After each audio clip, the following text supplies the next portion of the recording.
She was only a poor maid, and she knew one wrong move could cost her the job her sick mother depended on. But when she walked into an inn and saw two powerful women humiliating an old stranger, Beatrice stepped between them. She had no idea who that woman really was. She had no idea the inn stood on the Duke's land. And she certainly had no idea that the woman she was risking everything to defend was the Duke's mother. What happened next would change Beatrice's life forever. But before we continue, please don't forget to subscribe to this channel and let us know in the comments where you are watching from. Enjoy the story.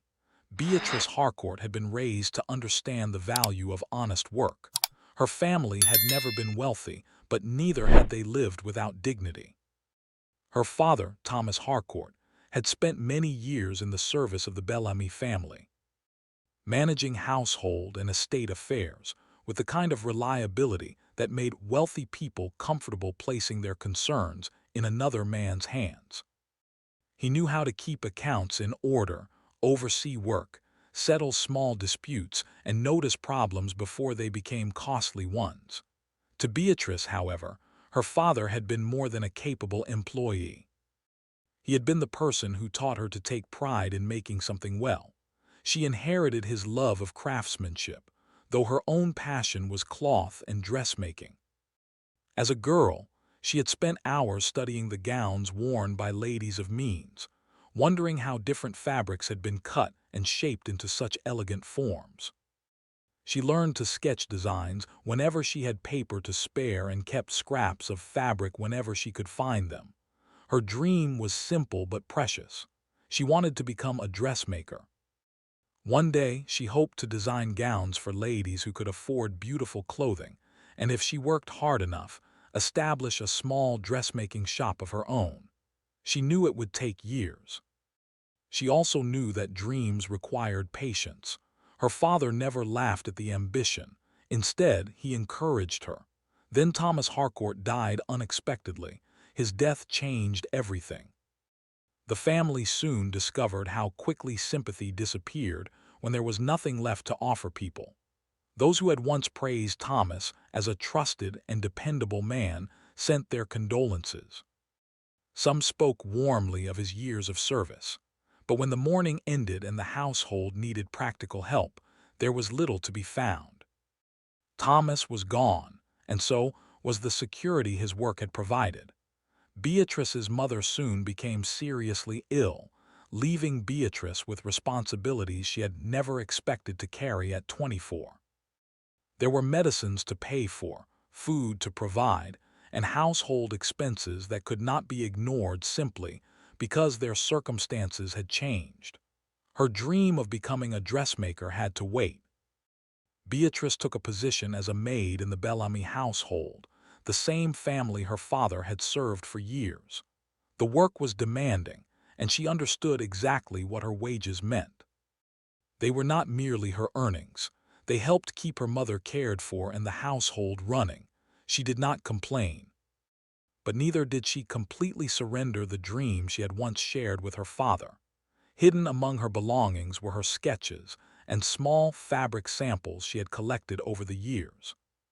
They were modest things, easily overlooked, but Beatrice guarded them carefully.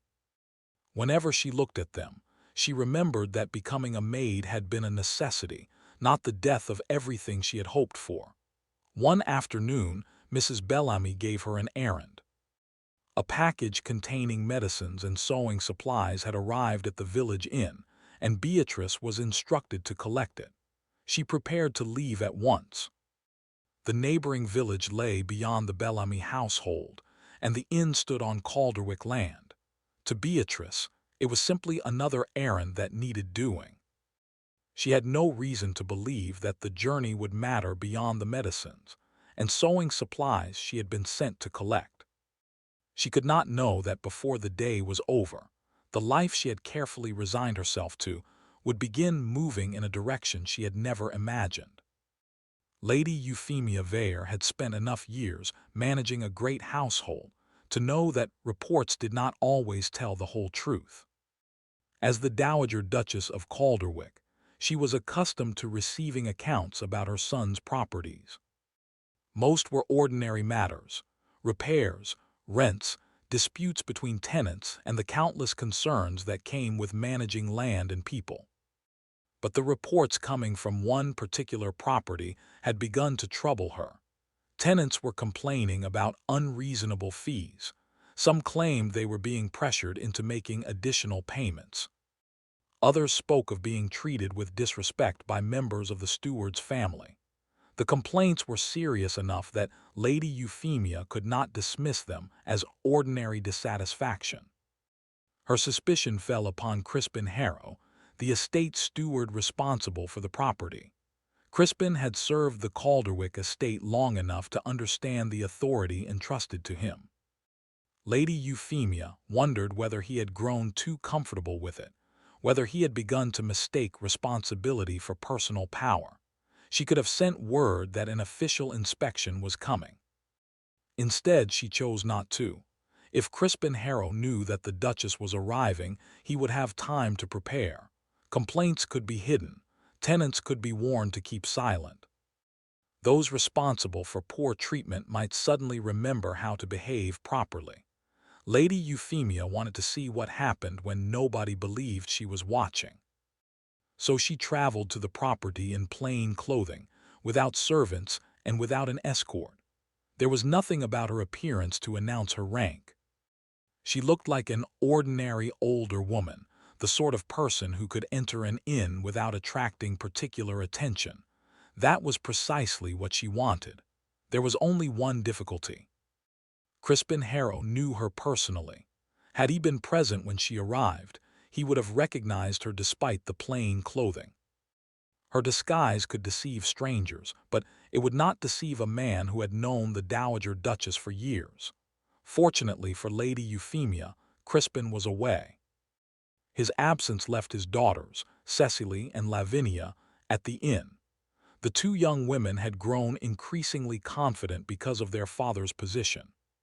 For months, Crispin had encouraged their ambitions, speaking often of the Duke of Calderwick and the fact that he remained unmarried. He had made the possibility sound almost within reach.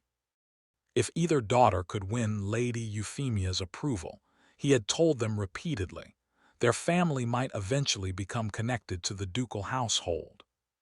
To Cecily and Lavinia, those words had become more than an encouraging possibility. They had shaped the way they viewed themselves. They believed their father's position gave them importance. They believed their possible connection to the Duke placed them above ordinary people. And because they expected one day to be welcomed into the highest circles of society, they behaved as though the property were already partly theirs. The distinction between authority and ownership had become meaningless to them. Neither sister paid any particular attention to the plainly dressed older woman sitting quietly inside the inn. They did not know who she was. They did not know that the woman before them was Lady Euphemia Vere herself. Most importantly, they had no reason to suspect that the very woman whose approval their father had taught them to seek was already within their reach. Lady Euphemia had remained quiet as Cecily, and Lavinia dealt with the people gathered inside the inn. What she heard confirmed the concerns that had brought her there.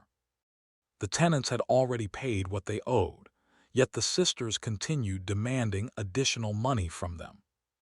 They spoke with the confidence of people who believed that questioning their demands was itself an act of defiance. Their father's position protected them, or so they believed. Cecily reminded the people that the property was under her father's authority. Lavinia was equally quick to make it clear that those who depended upon the estate had little choice but to comply. One tenant tried to explain that she could not afford the additional charge. She had already paid what was required of her. There was simply nothing more she could give. Cecily looked at her with open contempt. Instead of considering the woman's circumstances, she mocked her inability to produce more money. Lavinia was less patient still. If the woman could not pay, she told her, then she should stop complaining and leave. The words were delivered as though the woman's hardship were an inconvenience rather than a matter deserving consideration. Lady Euphemia listened until she could no longer remain silent. "That is enough." The sisters turned toward her. For the first time, their attention settled fully upon the older woman who had been sitting quietly nearby. Neither recognized her. There was nothing in Lady Euphemia's plain clothing to suggest that she was the very person whose approval they had spent months hoping to obtain. To Cecily and Lavinia, she appeared to be nothing more than an older woman with no position that required their respect. Their expressions made their judgment clear. Cecily looked at her clothing and dismissed her without needing to say much. Lavinia was equally unimpressed. Lady Euphemia did not allow their attitude to intimidate her. She questioned their treatment of the tenants and made it clear that their father's authority did not justify what they were doing. The sisters were offended that someone they considered insignificant would challenge them. Then their attention shifted to the chair where Lady Euphemia was seated. They had decided that they deserved it. Lady Euphemia refused to move. She had spent enough of her life watching people use rank and influence to make others surrender what they had no right to demand. She would not surrender her seat merely because two young women believed their father's position placed them above her. The sisters became openly disrespectful. One of them stepped toward Lady Euphemia and attempted to pull her from the chair. The humiliation was no longer merely verbal. It was at that moment that Beatrice arrived from the errand Mrs. Bellamy had given her. She had come to the inn to collect the package of medicines and sewing supplies. She knew nothing about the dispute that had been taking place inside. She did not know the identity of the older woman. She did not know that the inn stood on Calderwick land. She did not know that the women confronting the stranger were Cecily and Lavinia Harrow, daughters of the estate steward. She saw only what was happening in front of her. An elderly woman was being humiliated by two younger women who believed they had the right to treat her as though she were beneath them. Beatrice stopped.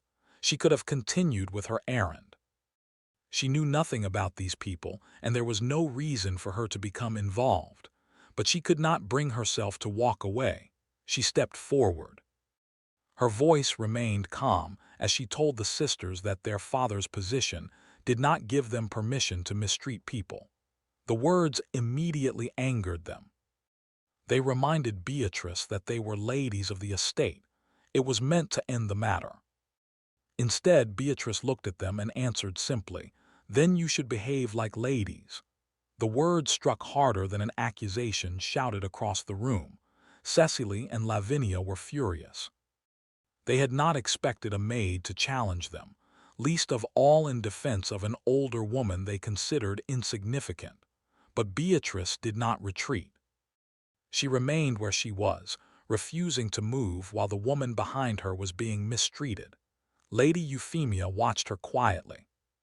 She had come to the property expecting to discover how people behaved when they believed no one important was watching. Instead, she had discovered something more valuable. Beatrice did not know who she was. She had no reason to seek her favor. She could not expect wealth, influence, or even gratitude from the woman she had defended. She had no idea that the older woman possessed the very authority the sisters had been desperate to impress. Beatrice had gained nothing by standing between them. She had simply seen someone being humiliated and decided that she could not tolerate it. For Lady Euphemia, that choice revealed more about the young woman standing before her than any display of politeness ever could. Crispin Harrow eventually returned to the property. The moment he entered the inn, his attention fell upon the older woman seated inside. He stopped.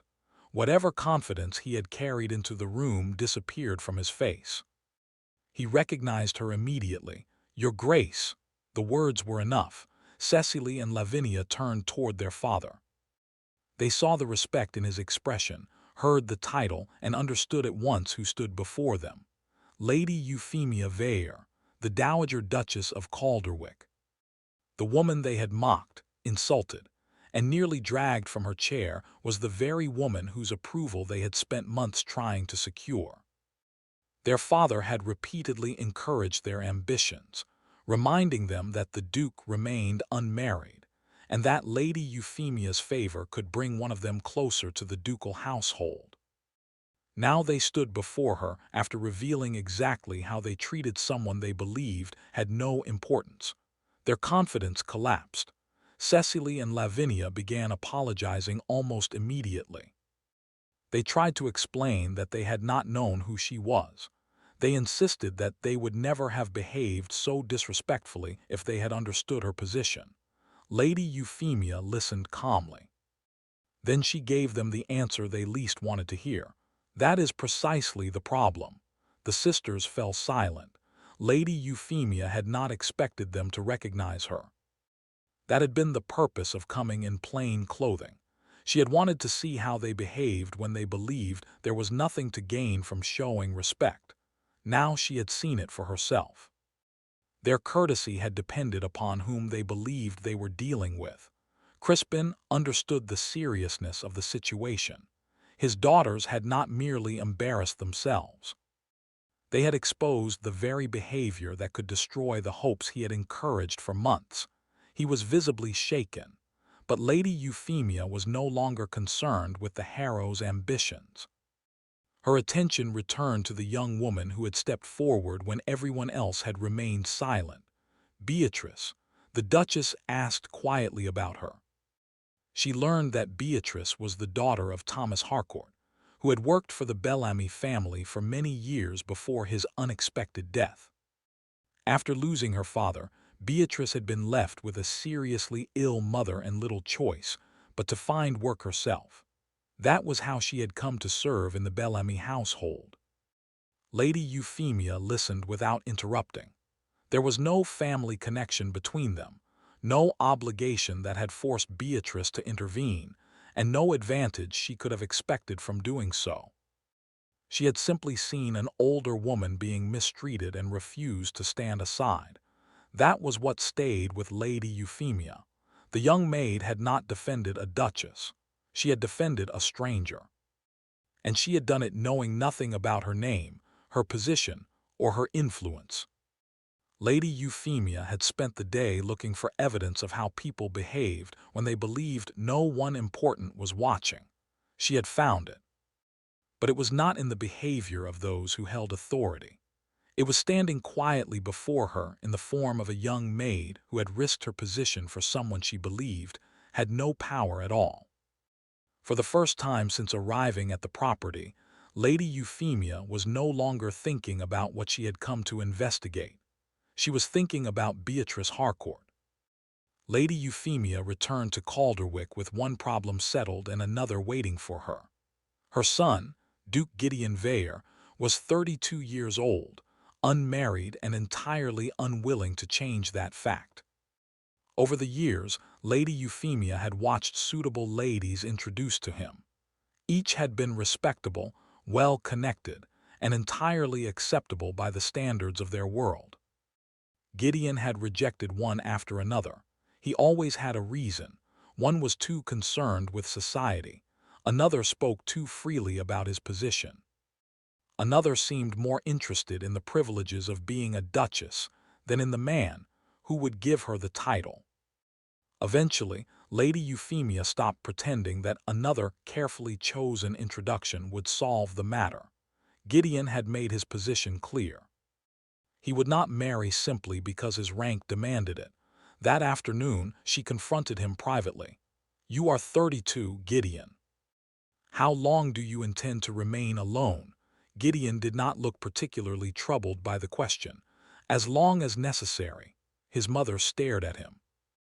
"A duke cannot simply decide that marriage is unnecessary." "I did not say it was unnecessary," he replied. "I said I will not marry the wrong woman merely because everyone expects me to marry." Lady Euphemia's patience weakened. "And what would make a woman right?" Gideon was silent for a moment. "Someone who wants me," he said at last, "not what comes with my name." His answer left his mother without an immediate reply.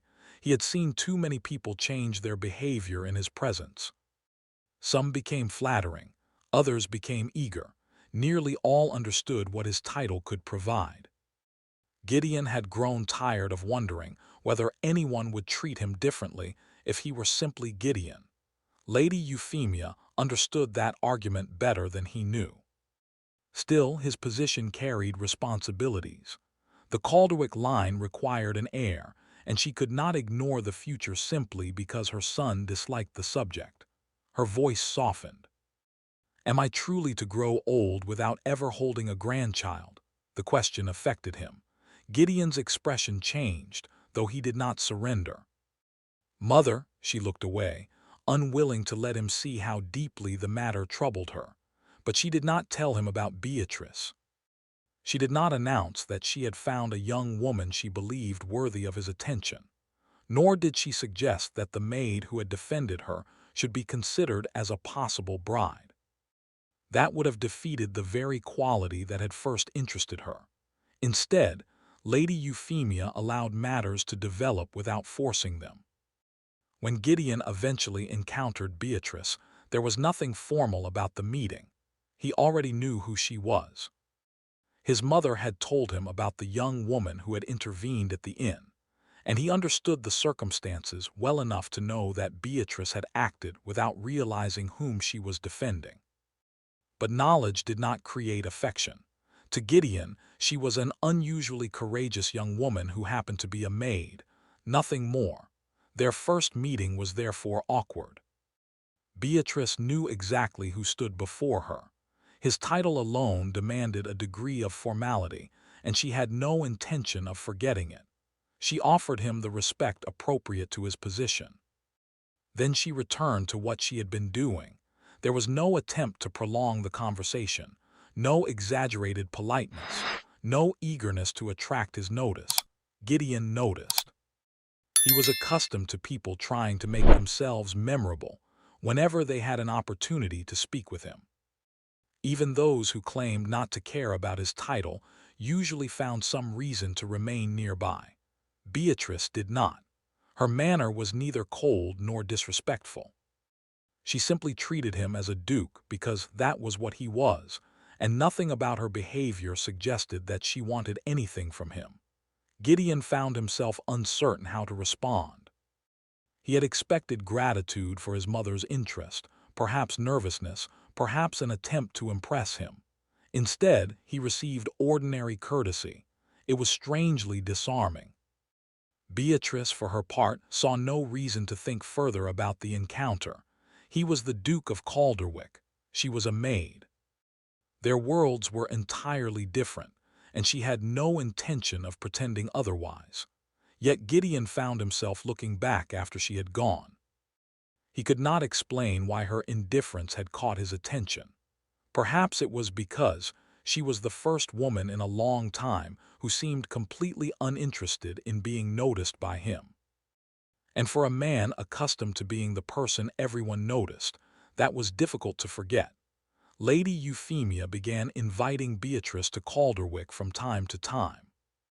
At first, Gideon assumed his mother simply enjoyed the young woman's company. He noticed that Lady Euphemia seemed more relaxed whenever Beatrice was present, and he understood why.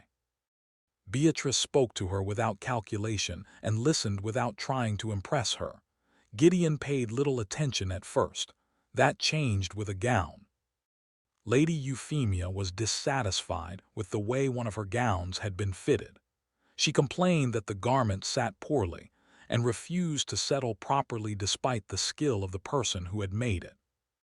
Beatrice listened before politely asking whether she might examine it. Lady Euphemia agreed. Beatrice studied the gown carefully, paying attention to the way the fabric pulled and where the fit had gone wrong. Then she explained what needed to be altered. She identified the adjustments with such confidence that Lady Euphemia looked at her with renewed interest. "You know a great deal about dressmaking." Beatrice hesitated. She had not intended to speak about herself, but there was no reason to hide the truth. Becoming a dressmaker had once been her greatest ambition.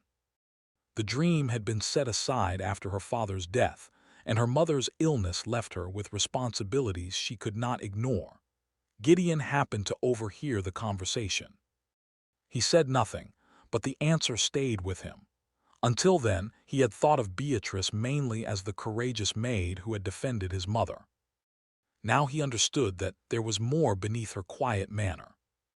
She possessed a skill she had never been given the opportunity to develop, and an ambition she had surrendered because circumstances had demanded something else from her. He found himself wondering what she might have become if her life had taken a different course.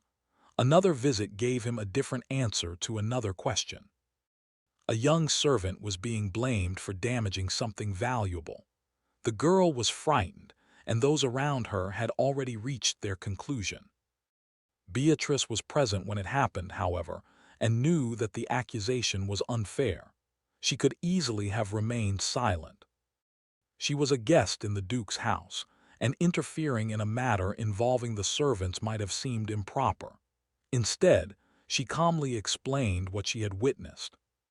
There was no attempt to make herself important. She simply stated what she knew and refused to allow the girl to be punished for something she had not done. Gideon watched her carefully. Her courage at the inn had been easy to dismiss as a single extraordinary response to an unpleasant situation. This was different. There was no angry confrontation to provoke her. No elderly woman was being publicly humiliated. Beatrice simply saw that someone weaker was about to suffer for another person's mistake, and she spoke. Gideon began to admire that quality. He noticed other things as well. He eventually learned that Beatrice quietly used part of her wages to purchase medicine for her mother. She had been trying to save whatever little remained toward the possibility of learning dressmaking properly one day. Yet even that small hope had to compete with the needs of the woman who depended upon her. Gideon understood the sacrifice differently now. She was not merely someone with talent. She was someone continually choosing between what she wanted for herself and what the people she loved needed from her. With every encounter, his opinion of her changed. First, he became interested in her ability. Then he admired her courage. Eventually, he began to understand the depth of her sacrifices. What unsettled him most was that Beatrice seemed entirely unaware of the effect she was having on him. She never tried to impress him. She did not flatter him because of his title. She never sought expensive gifts or attempted to use Lady Euphemia's affection to gain access to him. When she spoke to him, she showed him the respect his position required, but nothing more. Gideon told himself that he was merely intrigued. That explanation became increasingly difficult to believe. He began looking forward to seeing her. He noticed when she entered a room and when she left it. Conversations that would once have meant nothing to him remained in his thoughts long afterward. At some point, curiosity had become admiration. Admiration had become something deeper, and eventually, Gideon could no longer pretend he did not know what was happening. He was falling in love with Beatrice Harcourt. Beatrice, meanwhile, remained completely unaware. To her, he was still the distant and intimidating Duke of Calderwick, a man whose world stood impossibly far from her own. She had no idea that he had begun seeing her very differently. Cecily and Lavinia did not give up easily. After the humiliation at the inn, they continued trying to regain Lady Euphemia's favor. They offered apologies, sought opportunities to appear respectable, and behaved with greater care whenever they believed the Duchess might be watching. But their efforts could not erase what Lady Euphemia had already seen. Their desperation only became greater when they learned that Beatrice was being welcomed at Calderwick. The possibility that a poor maid might have earned the attention they had spent months seeking was difficult for them to accept. They had wanted a connection to the Duke because of what his title could give them. Now the very woman they had considered insignificant was being treated with genuine regard by his family. The contrast could not have been clearer. Cecily and Lavinia had wanted Lady Euphemia's friendship because they wanted her son. Beatrice had defended Lady Euphemia when she believed the older woman had nothing to offer her. That difference was impossible to overlook. Crispin Harrow also paid the price for what had happened. Lady Euphemia could no longer trust him with the authority he had been given. The complaints from the tenants, combined with what she had personally witnessed, showed that the problem was not limited to one unfortunate incident. Crispin had allowed his position to become a source of intimidation, and his daughters had behaved as though his authority belonged to them. His position as steward was taken from him. The family had wanted greater influence over Calderwick. Instead, their own conduct cost them the influence they already possessed. Beatrice, meanwhile, continued to visit Calderwick without realizing how much her presence had changed Gideon's life. He no longer saw her merely as the courageous maid who had once defended his mother. He had come to know her character. He knew that she had never sought his attention. She had never tried to benefit from Lady Euphemia's affection. She had never treated him differently in the hope of gaining his favor, and that was what mattered most to him. Beatrice had been kind before she knew there was anything to gain from kindness. She had protected his mother before she knew that the woman was a duchess. She had spoken to him with respect without allowing his title to change the way she regarded him.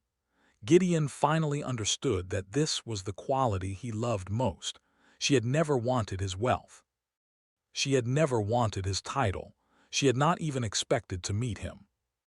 He loved her because the woman he had come to know was exactly the same woman who had stood between a helpless stranger and those mistreating her. Lady Euphemia had watched the change in her son with quiet satisfaction, but she had not forgotten Beatrice's own life. The young woman had spent years setting aside her ambitions because her family needed her. Lady Euphemia believed that sacrifice should not mean surrendering the future entirely. With her encouragement and support, Beatrice was finally given the opportunity to pursue dressmaking properly. The dream she had once believed lost to her circumstances could now become part of her life again. She could build something of her own, not because she was becoming a duchess, not because she had married Gideon, but because she had talent, determination, and a right to a future beyond the one hardship had forced upon her. Gideon understood that as well. When he finally spoke to his mother, he did not tell her that he had found a suitable bride. He told her that he wished to seek Beatrice's hand in marriage. Lady Euphemia could hardly contain her happiness. For years, she had wondered whether her son would ever choose to give his heart to anyone. Now he had. And she knew that his decision had nothing to do with duty, family connections, or social expectations. He loved Beatrice. When Gideon asked Beatrice to become his wife, he did not present the proposal as payment for what she had done at the inn. He loved the woman she had proven herself to be long before either of them knew what their meeting would mean. Beatrice had defended a stranger because she could not bear to watch someone be treated cruelly. She had expected nothing in return. That was why Lady Euphemia had trusted her. That was why Gideon had fallen in love with her. And that was the truth at the heart of everything that followed. Some people are kind because they want something from you. Others are kind when they believe you have nothing to give them. Lady Euphemia had discovered Beatrice's true character because Beatrice had never known she was a duchess. And Gideon fell in love with the woman who treated his mother with dignity, before she knew that either of them could change her life. If you enjoyed Beatrice's story, take a moment to like the video, subscribe, and stay with us for more stories of courage, kindness, and unexpected love. Thank you for spending this time with us. Until the next story, remember, sometimes the smallest act of kindness can change a life in ways we never imagined.